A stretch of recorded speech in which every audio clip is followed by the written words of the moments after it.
There's a rhythm to the night shift. People get in, people get out. But after you witness death in your car, you start to notice what they leave behind. Not objects, but an impression. The phrase that haunted me was simple and stubborn. The car was empty, but the seat was worn. This is the record of 3 rides that taught me to distrust when I couldn't see. That night, the app chirped 3 times, and the rhythm broke. My car has character now.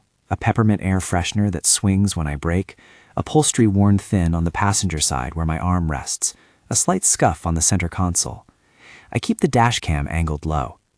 I used to think those details were only about comfort and practicality. They are not. They become maps to memory. The phrase that kept returning to me after those shifts was simple and stubborn.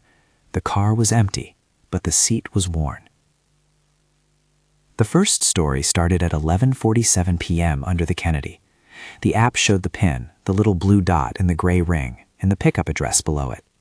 I had been driving for hours. It was the kind of night when the radio feels louder than the city, and the streets are full of people who have nowhere else to hurry. I pulled up under the overpass because that's where rides from that neighborhood usually pick you up, shelter from the wind and a sodium lamp that threw everything into the same color. He got in without a preface. Single word, flat as concrete. Drive. He didn't give me a destination. He didn't fumble with the phone or say hi. He climbed into the front seat and slouched, like someone who had been made of tired. At first I thought he was intoxicated. Slowness is easy to explain away. But there were other things that didn't add up. His skin had a pale, dusted look under the streetlight. His eyelids hung like curtains that hadn't been fully closed. A tiny wetness at the corner of his mouth caught the light, not enough to alarm me at once. He smelled faintly of peppermint and cold air, as if he'd been walking under street vendors. No destination? I asked, because I always ask. Drive, he said again. That was all. He leaned his head back. The car hummed. The heater kayaked between warm and cool.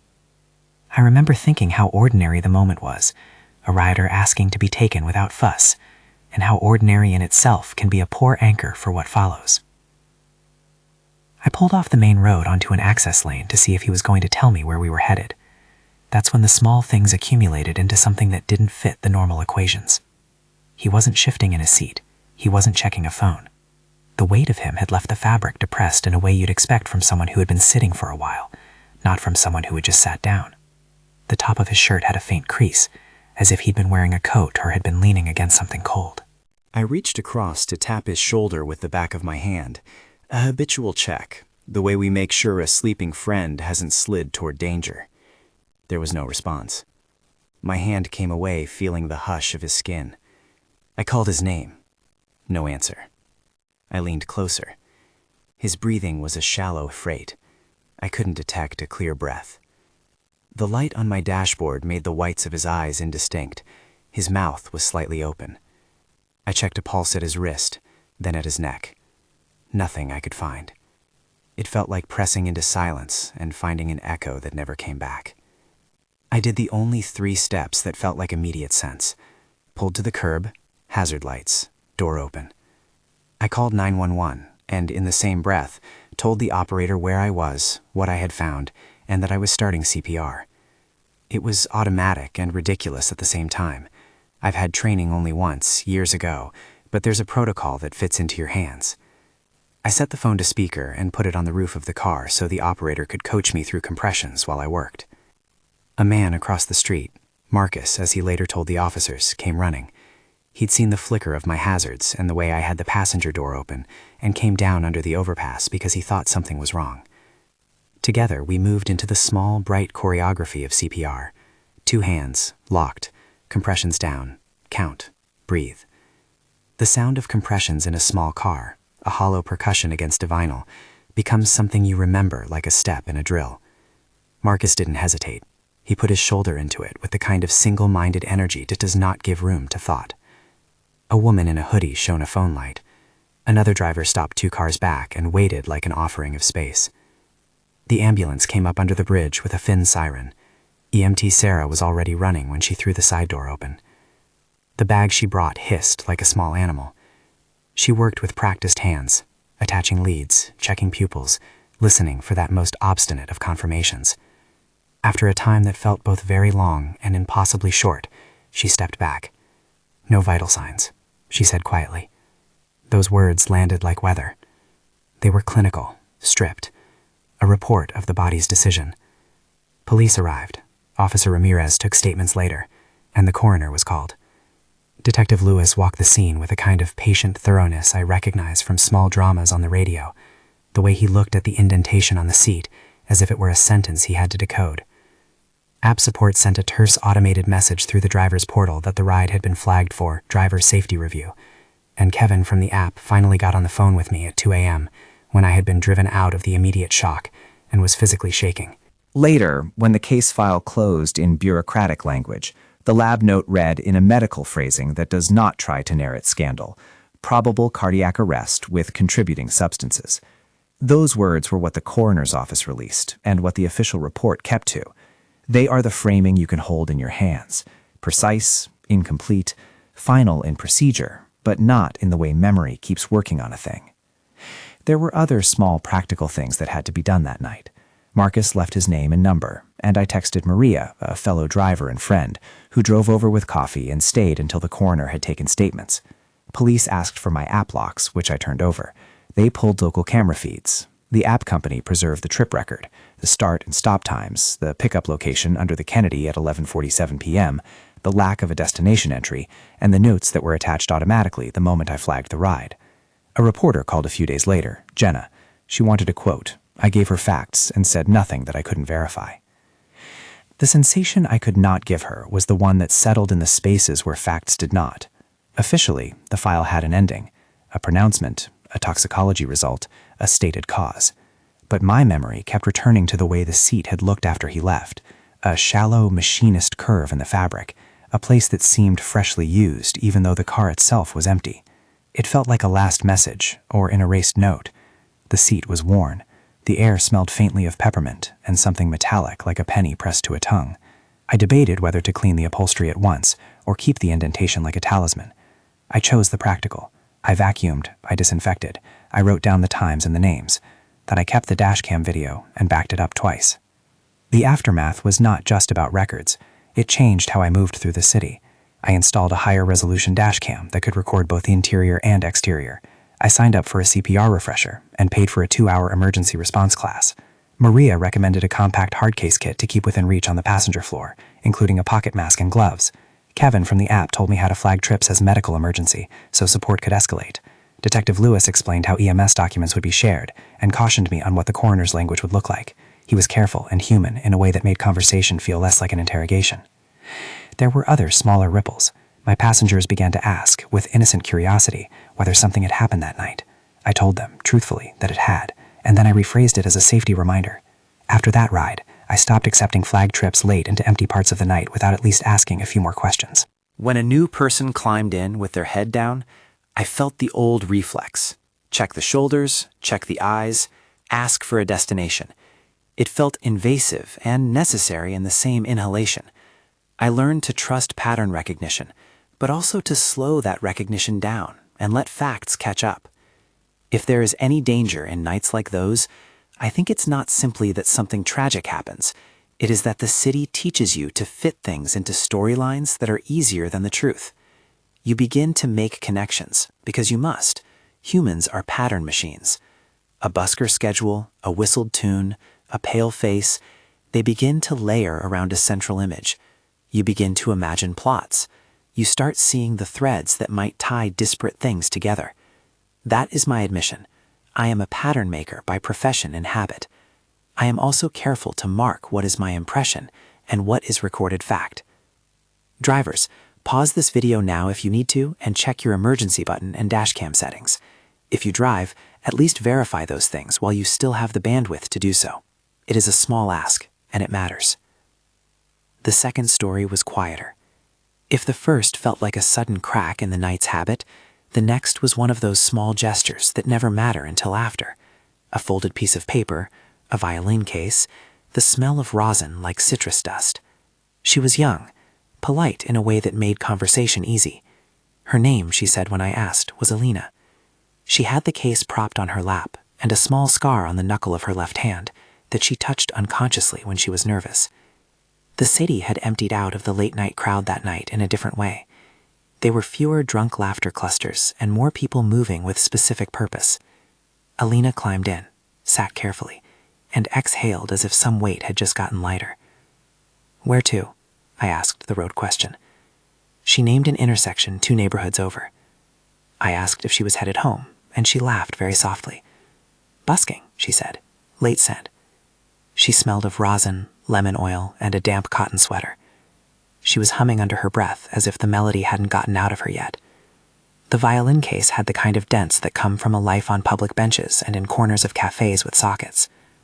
She asked me to put her playlist on, a playlist that seemed built of small, incomplete pieces of music. A bar of a Vivaldi movement, something that sounded like a street version of a Bulgarian scale, a looped phrase of a tune that made the car feel unexpectedly intimate. The heater clicked.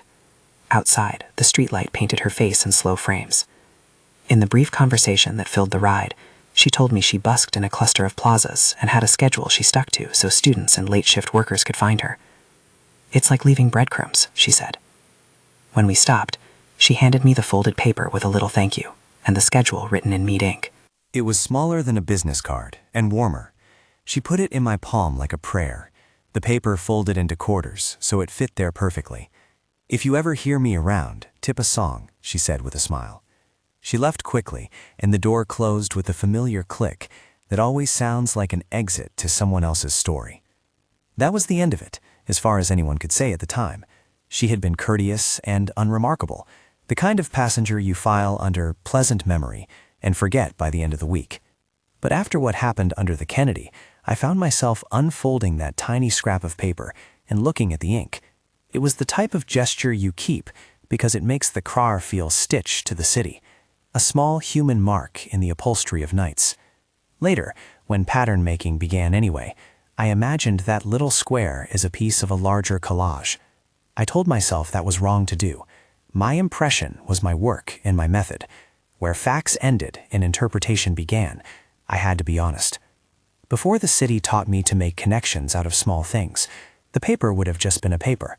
After that night, it sat on the dash under the tint of the windshield, and I would catch my own eye on it when I stopped at red lights.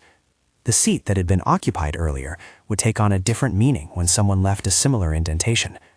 I told Maria about the paper over coffee, and she smiled in a way that meant sympathy and curiosity at once. "Sometimes," she said, "you collect things that later look like clues." She was right, and she was reminding me to be careful with how I read the past through the lens of a shock. The violinist episode is the kind of encounter that, on paper, is mundane. People leave things in cars. People give you folded notes.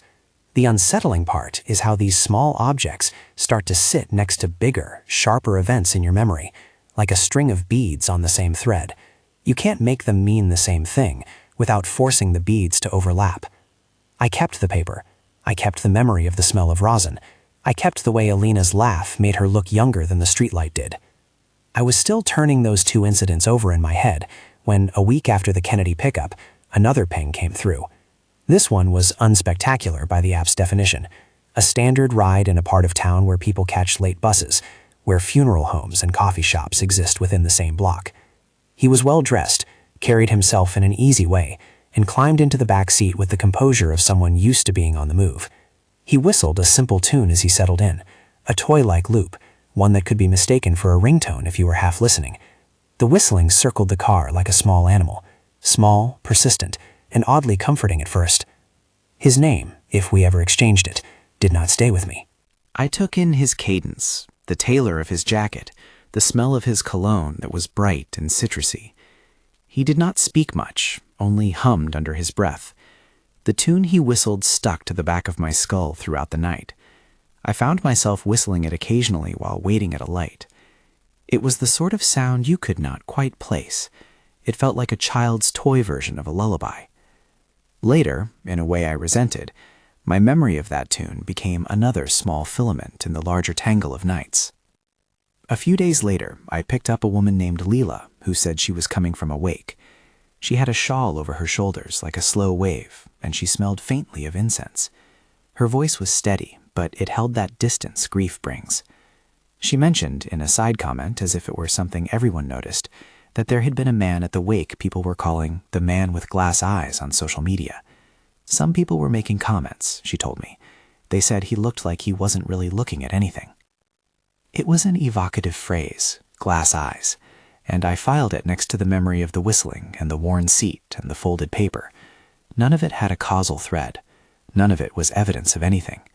But in the small hours, alone in my car, these sensory details began to stack, and the stack cast a shadow over how I remembered each small event. That is where impression takes its dangerous soft power. It sits next to facts and begins to bend them into an image. At the time Leela mentioned the social media posts, I made a note in my mental log. This is a narrative in progress. Social media amplifies certain images and flattens context. Glass eyes could mean many things. She could have been crying. She could have been distracted. She could have been someone who had cataract surgery. The mind prefers the dramatic explanation because it is neat. My impression was that the phrase lodged in me not because it was necessarily true, but because it mirrored the sense I had started to carry, that faces at night sometimes look like they do not belong to the moments they are in. I began to notice how easy it is to fold little hints into a larger story. A whistled toy tune becomes a motif. A folded paper becomes a breadcrumb. A social media comment becomes evidence. But the discipline of a driver and the humility of someone who was present at a scene when a person had no vital signs taught me to separate what I had seen from what I felt. The official file for the man under the Kennedy read as a matter of record. The other episodes had no such record beyond my own memory and small corroborations. That week, I found myself turning the phrase over. The car was empty, but the seat was worn. It can mean many things. It can be a literal observation about fabric and weight. It can be a metaphor for loss. Someone has been here, and now they're gone. It can also be an image of unease. A seat that seems occupied when it is not is an invitation to the imagination. I will be honest, sometimes I felt the last one, and sometimes I knew it was my mind wanting a tighter story than the night would allow. The city goes on, of course. There are always more rides to take, more playlists to shuffle through. You can be a cautious driver without becoming a fearful one. There is a balance. I had not yet closed the loose loops of those 3 moments when something else shifted the field. A small detail that made the pattern feel less like coincidence and more like a set of clues laid out on a table. I won't say what that detail was here, not yet. It's enough to say that the image of a pressed seat and an empty car began to be the way I parsed the world. It was not a sentence being offered as an accusation. It was an impression I could not stop returning to. It made me more careful, and that is not a bad thing. I stopped, often, to look at the passenger seat, even if it was empty. I lifted the armrest sometimes, not because I expected to find anything, but because there is comfort in action. I started backing up my dashcam footage onto a cloud service. I joined a small group chat with other drivers where we compared our odd experiences in short, factual bursts. Time, place, what happened. We traded tips about CPR classes and about where the city had more cameras. Maria was in that chat. So was a driver named Lewis, who swore by a certain seat cover that made indentations less visible. One night in that stretch, after a run that began with a violinist's folded paper and a whistled tune, I stopped at a traffic light and found my hand automatically resting on the vinyl passenger seat as if to read it like Braille. The seat had a worn crescent where thighs habitually sit. It felt like a small map of other people's nights.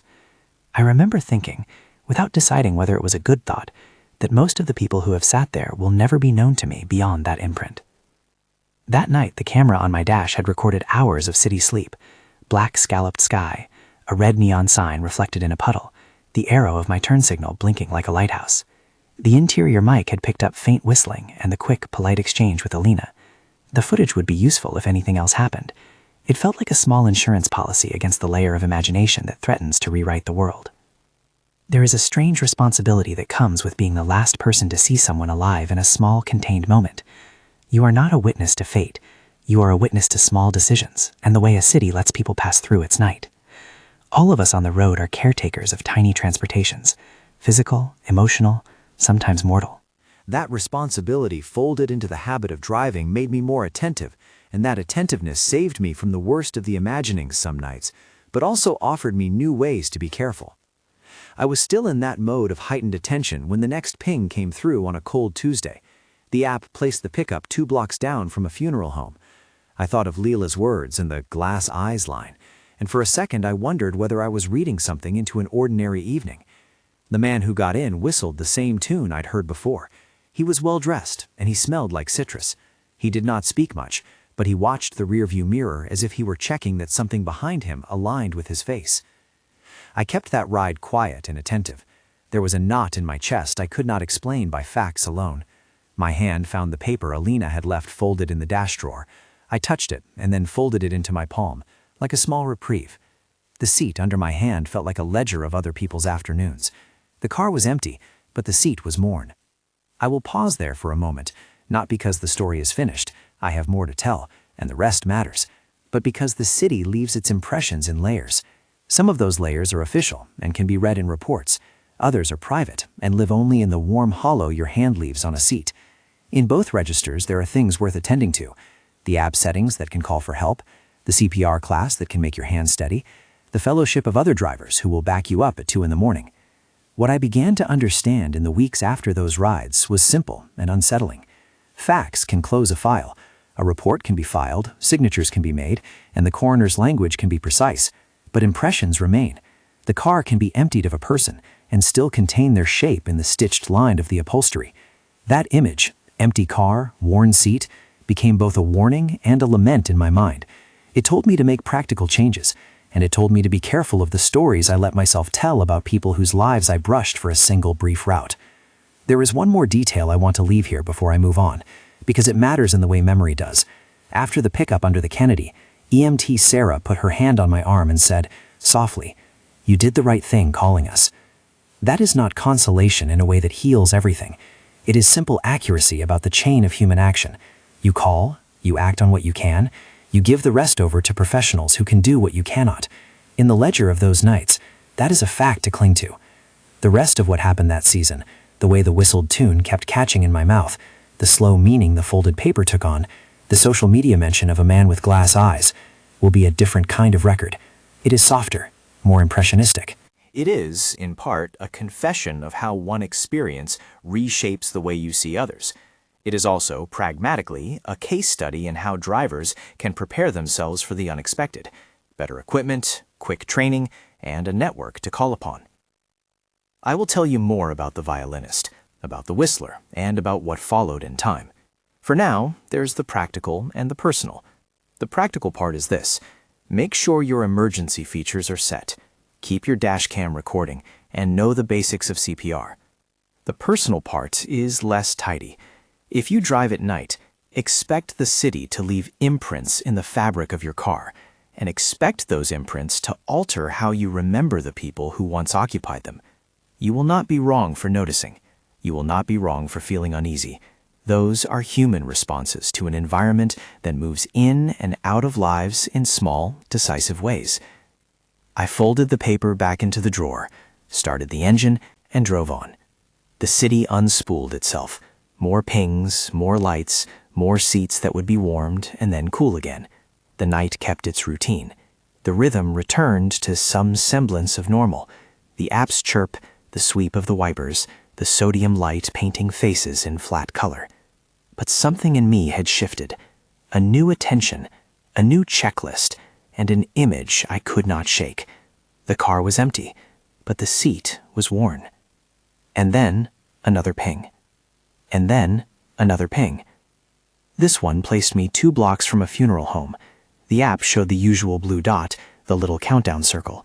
I remember the air being colder that night, the kind of cold that makes breath look like a ghost of itself and pulls people's faces tight.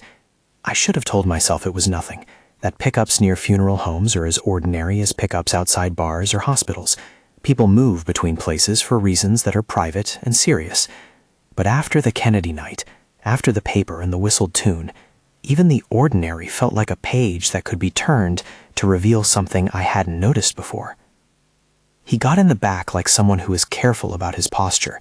He had the kind of tailoring that is not flashy but exact, a coat that sat right on his shoulders.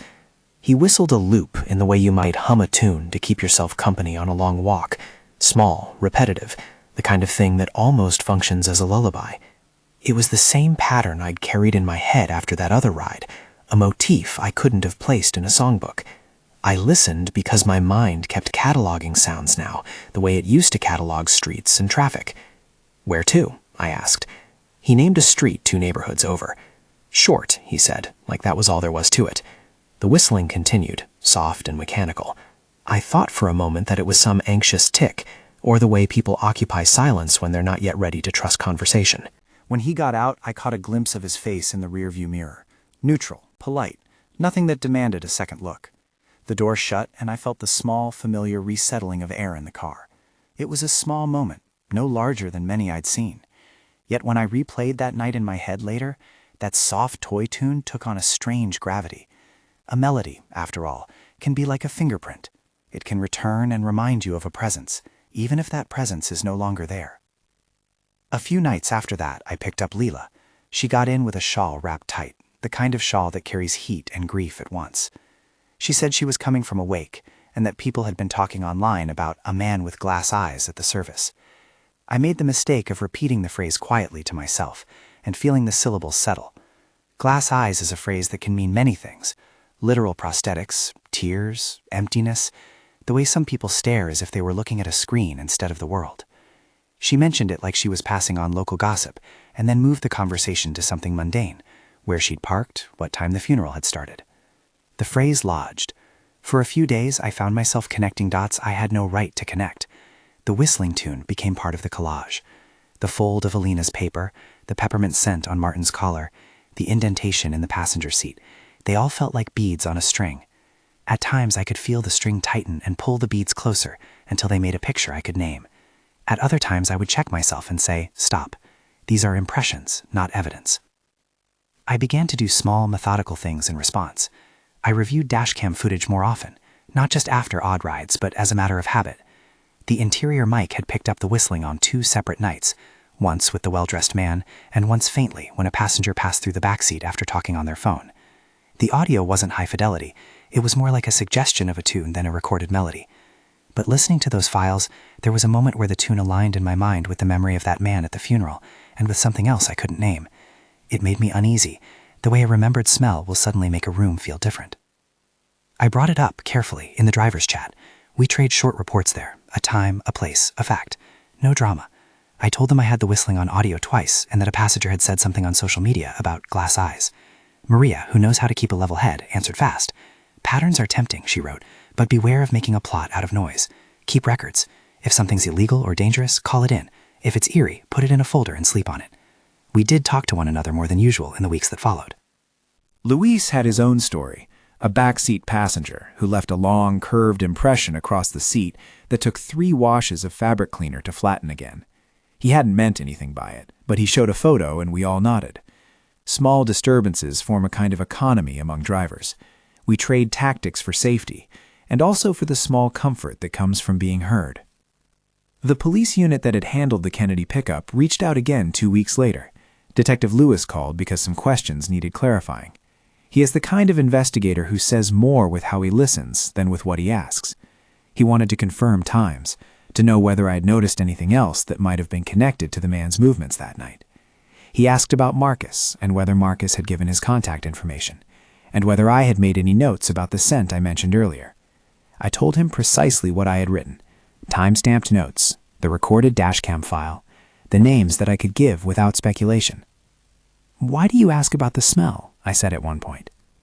"Sometimes," he said, "small sensory notes help. They don't prove anything, but they help create a context." He didn't use the word pattern. He didn't need to. The implication was enough. Facts matter, impressions too.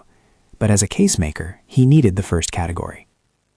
Detective Lewis was patient with me when I described how the whistled tune kept turning up in the back of my head, and when I confessed to unfolding Alina's paper once or twice to look at the writing. He didn't laugh. He didn't accuse. He simply reminded me again of the difference between an account and an interpretation. "Keep what you have," he said, "and if something else presents itself, call us." There was relief in the thoroughness of that exchange. It felt like a handrail put across a steep stair. It also felt like someone acknowledging that you could be an observer and still be shaken, and that those two things are not mutually exclusive. In the quieter stretches between rides, I found myself thinking about the ethics of noticing. Being a driver gives you a kind of intimate anonymity. People expose tiny slivers of themselves during a commute, a tear, a laugh, a slurred sentence, without the commitment of a conversation that might otherwise lead to friendship or accountability. You witness parts of people's bodies, the way they shift, the crease of a jaw, the way a hand rests on a knee. Those are human things, not case material. Yet once something untoward happens, every small thing becomes a potential clue. You feel the itch to assemble a narrative out of the fragments. I know I am not the only one who does this. That is why driver communities matter. They remind you to keep the record straight and to resist the urge to write a plot where there is only context. They also remind you to take practical measures. After Martin, after the way the seat looked, I bought a small passenger seat cover that is removable and washable. I kept a pocket mask in the glove compartment. I checked my emergency settings in the app every month. I learned that the cost of these things is less than the price of a mistake. There was a night when the whistled loop returned in a way that made my skin go still.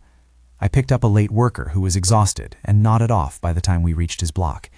He got out with a sigh and a thank you, and the click of his doors seemed like the end of a short story.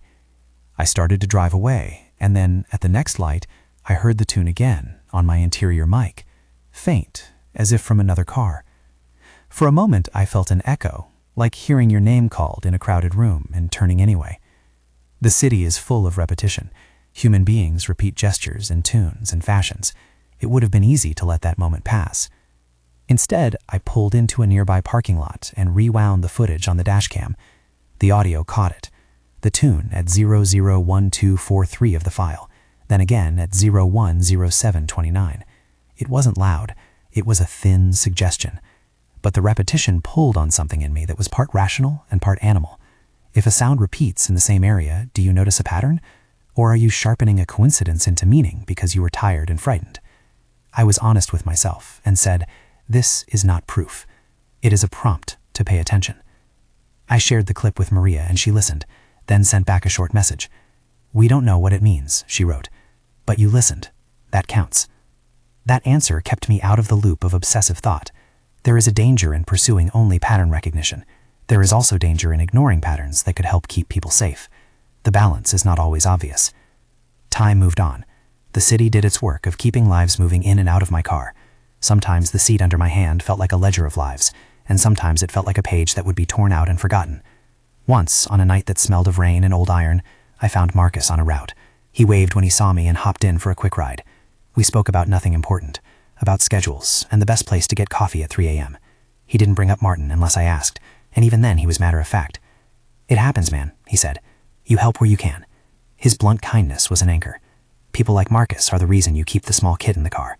People like EMT Sarah are the reason you call 911 and let professionals take over. Not every strange moment had to fit into a narrative. Not every folded paper or whistled tune was a sentence of some larger story. That said, certain images are stubborn. The indentation in the passenger seat, a simple crescent, almost polite in its curve, kept appearing in my memory in different lights. Sometimes it read like absence, sometimes like evidence of presence. Most nights, it was simply an observational detail, nothing more. I began to think about what responsibility looks like for those of us who ferry strangers through liminal hours. It is a peculiar form of care. You are both invisible and intimately present. You carry strangers like fragile containers and hope that the small things you do, correctly buckling a child seat, not leaving someone in a situation that seems dangerous, calling emergency services when your training pulls at your hands, will be enough. You also recognize the limits of that care. You cannot change every outcome. The Kennedy case remained the one with the official docket, the one with names in a file and a toxicology phrase that read, probable cardiac arrest with contributing substances. Those words sat like a technical map in my head. They explained nothing about the shape of the seat or the smell I remembered. They provided the necessary legal closure. They did not, and could not, close the private loop of feeling that spun in me after. In the weeks after, I found myself explaining the idea of impressions to other drivers who asked. I keep notes, I told them. I write down the time, the app log, any names. I don't try to fit that into a story unless there is more to go on. I also try to be kind to myself. It is okay not to solve everything. They agreed, because drivers understand what it is to carry many small obligations across a night, and then return to the city again the next day. The final piece of this particular season of rides was not dramatic by any external measure. It was rather an internal shift that happened when I woke up one morning and realized I had stopped replaying the tune in my head whenever I closed my eyes. The impression remained, certainly. I still noticed a faint ache when I saw an empty passenger seat, the way the upholstery folded like an answered question. But the tune's power over me was diminished by routine, by the steady work of documenting facts, and by the company of others who did the same. There are concrete things that helped reduce the ache. I paid for another CPR refresher and got a certification card that hangs on my visor. I bought an interior camera with better low-light recording and set it to upload to a secure cloud every 12 hours. I bought the little hard kit Maria recommended and kept it on the passenger floor. I scheduled periodic check-ins with other drivers, a short message in the chat when I signed off for the night, the time in the general area, and then one when I finished. It is a small social proof that someone saw you leave and someone saw you return. I also kept a journal file for rides that felt out of the ordinary. It is not an investigative file. It is a log. Date, time, app trip ID, short factual note about what happened. When I feel my mind starting to arrange things into a story it shouldn't, I put the pen to paper and write one sentence. This is an impression. The act of marking a thought as impression and then returning to facts helps detach the feelings from a false narrative. This discipline is what Detective Lewis talked about when he told me to keep what I had and to call if anything else presented. The corollary, of course, is compassion. When people get into a car in the middle of the night, they bring the weight of their lives. They bring grief and exhaustion and celebration and the stale odor of late meals. We are passing vessels for small parts of people's stories. That fact alone is a kind of solemn commission. I was driving one night 3 months later when a young woman got in with a violin case. I had a flash, the paper folded in my glove drawer, and for a moment the old pattern recognition clicked forward. I checked myself and asked the ordinary question I always ask now. "Where to?" She said, "The square near the station. Late practice." We drove in companionable silence. She hummed as she tightened her bow.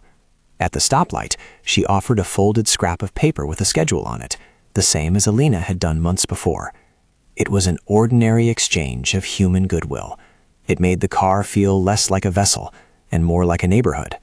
I took the paper, thanked her, and tucked it into the small stack I keep for receipts and quips. At night, the seat was worn after she left, of course. Seats wear, people sit. It was not a message then. It was simply a fact. The seat remembered, and that was okay. Memory is not always a verdict. I have told you these 3 stories because they are all true and because they show different ways the city communicates with you.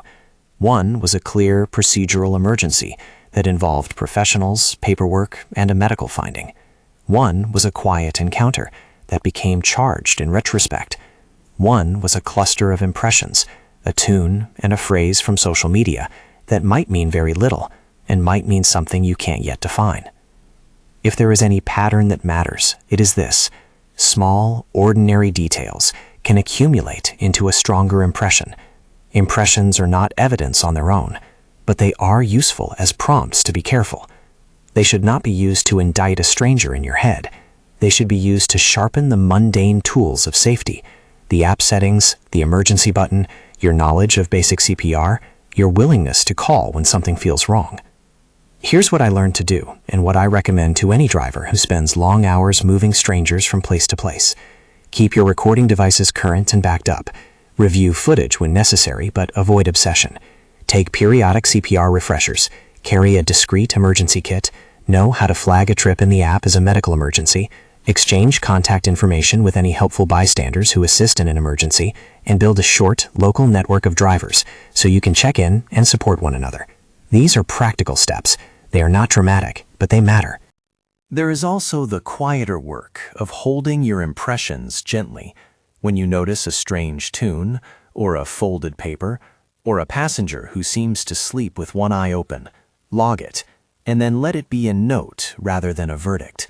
Let the professionals handle the matters that require investigation. Let your memory be honest about where facts end and feelings begin.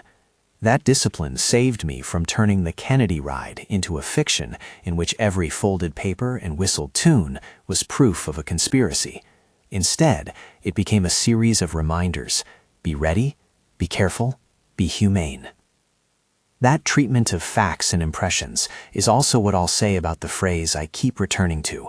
The car was empty, but the seat was worn. The line is neither accusation nor absolution. It is a fact and an image.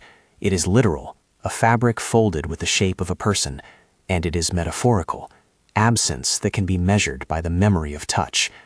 My impression, which I state clearly now as my impression and not as evidence, is that the image lingers because human beings leave more than schedules behind. They leave shapes in the things they sit on, and sometimes those shapes become the only trace we get. If you drive, be practical about this. Check your emergency features now if you haven't in a while.